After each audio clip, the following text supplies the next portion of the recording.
Chávez está pasando con los organismos multilaterales latinoamericanos, porque en lugar de defender la democracia y la libertad como les corresponde, prácticamente están actuando al servicio de los intereses del socialismo del siglo XXI. Están defendiendo el totalitarismo. Tienen una serie de contradicciones.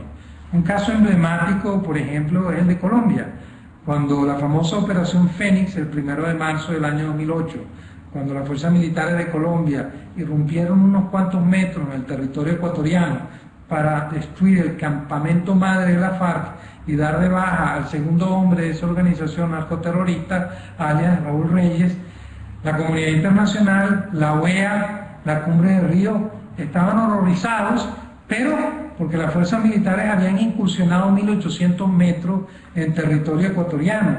En lugar de felicitar al gobierno de Uribe por haber dado de baja a uno de los hombres más peligrosos, que más daño, más perjuicio le había ocasionado a América Latina, el hombre que dirigía el principal cartel de la cocaína, probablemente del mundo entero.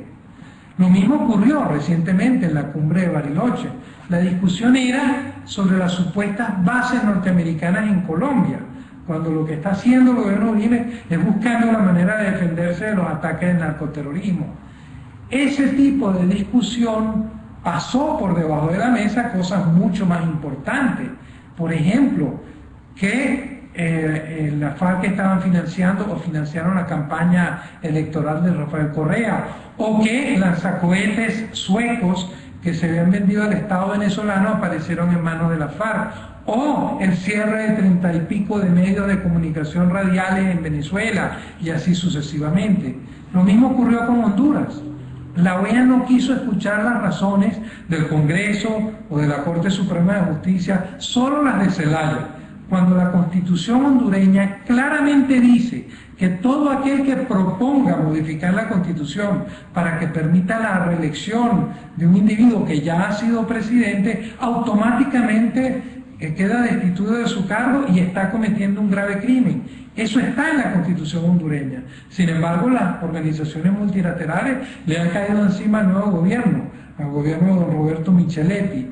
Y así podríamos hablar de muchas otras ocasiones en que las organizaciones multilaterales latinoamericanas están actuando de forma errática y sospechosa. Eso tiene una explicación. Hace aproximadamente 20 años, cuando se crea el Foro de Sao Paulo, organismo que se fundó con la idea de reorganizar las fuerzas de izquierda de la región que habían quedado huérfanas después de la caída del muro de Berlín, bueno, se comenzó a conformar una estructura de apoyo mutuo entre las izquierdas de América Latina. Hubo un cambio de fase el 30 de mayo del año 1995, cuando Chávez, después de salir de la cárcel, se inscribe en el Foro de Sao Paulo. Y ahí hubo un gran acuerdo. Las fuerzas de izquierda de América Latina apoyarían a Hugo Chávez para que llegase a la presidencia de Venezuela, con tal de que, una vez en el poder, aprovechara los recursos del Estado venezolano para financiar a los aliados de izquierda de la región, que es exactamente lo que ha ocurrido. Con esto quiero decir dos cosas. Primero, que Hugo Chávez no es un proyecto venezolano, sino un proyecto internacional que tenía por objetivo apoderarse de nuestro país. Y que segundo, individuos como Correa, Morales, Ortega, incluso la propia Cristina Kirchner y unos cuantos más, llegaron a la presidencia también artificialmente con el apoyo que Chávez y el Foro de Sao Paulo le suministraron. Al llegar al poder, tener una presidencia significa un puesto en la OEA, un puesto en la ONU, un puesto en cualquiera de los organismos multilaterales.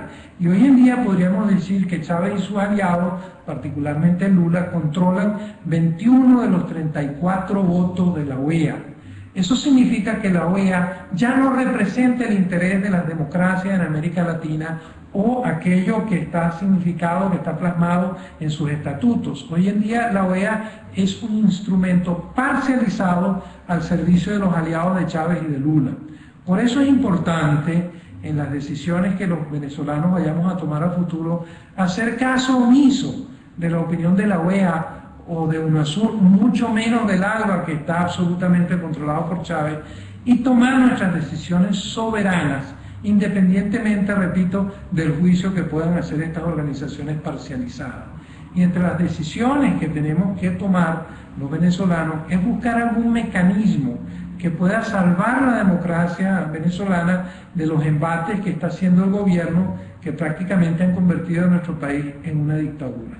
Y creo que el ambiente internacional, no de los gobiernos, sino de los pueblos latinoamericanos, que es muy diferente, hay un divorcio entre gobiernos y pueblos, ese ambiente es favorable, es de apoyo hacia que los venezolanos busquemos un cambio de gobierno por la vía democrática, pacífica, constitucional, más no electoral.